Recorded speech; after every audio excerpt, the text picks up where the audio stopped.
Apple dilarang menjual seri iPhone 16 teranyar di Indonesia. Pemerintah resmi melarang iPhone 16 untuk diperjualbelikan di Indonesia. iPhone 16 ditolak di Indonesia. Kabar baik atau kabar buruk? Buat kalian pecinta iPhone, bisa jadi ini kabar buruk. Tapi pemerintah punya aturan main tersendiri. Buat kalian yang bingung, mari kita bahas. Dan selamat datang di Pros News.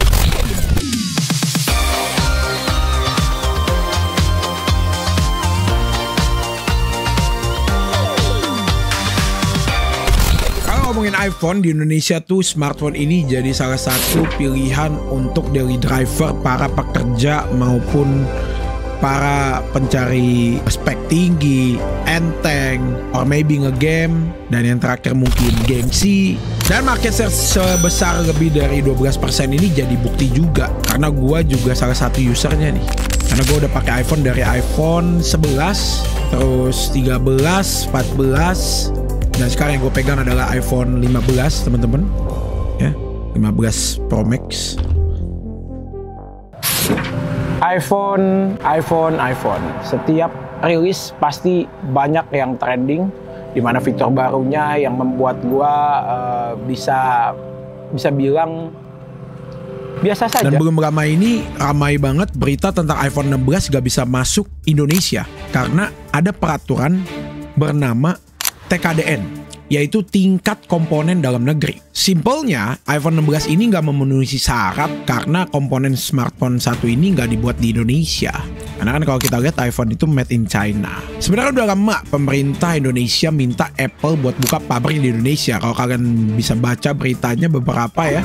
Pemerintah Indonesia meminta Apple agar membangun pabrik atau melakukan proses manufaktur di Indonesia. Dan terakhir yang gue dengar juga, sampai sekarang belum ada satupun. Dan pemerintah akhirnya tegas buat tolak peredaran iPhone 16. Karena kalau kalian tahu sendiri, iPhone di Indonesia itu ya seperti kita kalau misalnya mau klaim garansi aja kan kita harus official distributor gitu. Yang hitungannya nanti HP kita harus dibawa ke Singapura dulu. Karena di Indonesia tuh nggak punya toko resminya langsung gitu.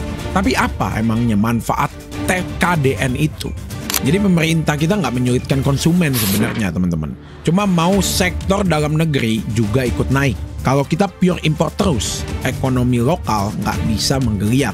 Kalau TKDN ini diterapkan, maka penggunaan produksi dalam negeri bakal meningkat. Lapangan kerja pun semakin banyak karena bisa menyerap tenaga kerja baru.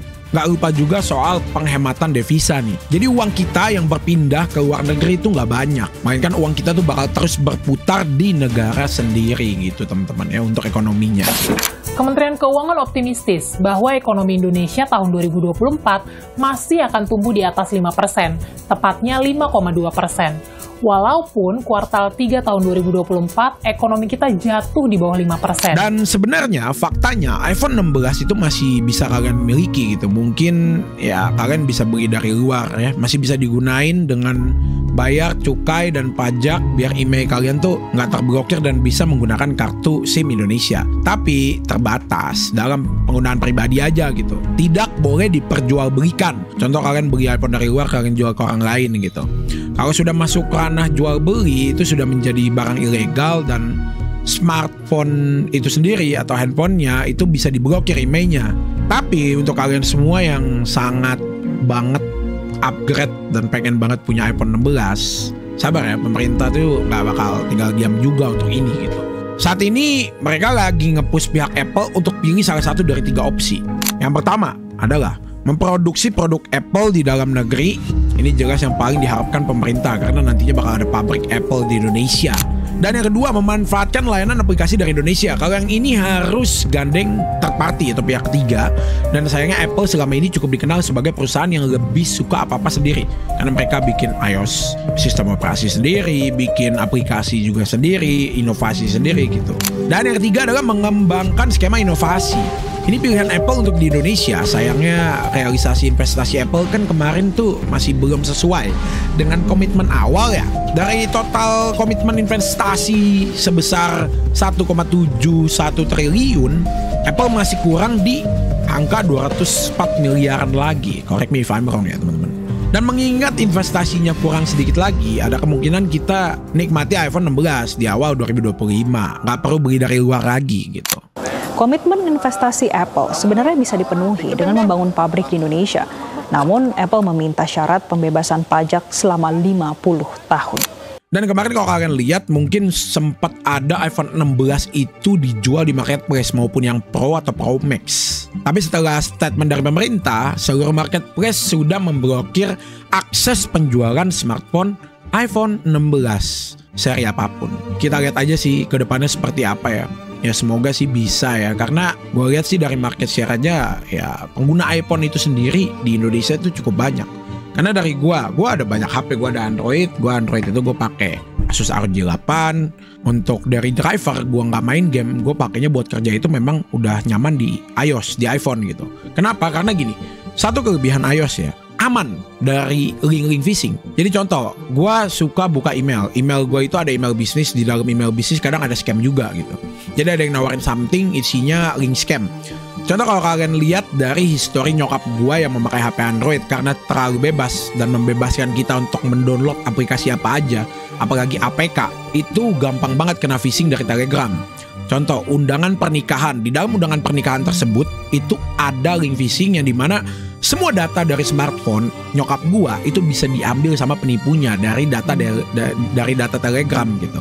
Jadi sistemnya gini, pas nyokap gua klik link itu dan download dan approve APK tersebut yang katanya itu adalah undangan pernikahan atau nomor resi paket, itu data-data dari banknya semua ke catat. Sampai misalnya dia ngirim authentication atau kode autentikasi ya, kode otorisasi, itu bakalan mereka bisa lihat dan langsung ngebobol ATM nyokap gua tuh kena 28 juta.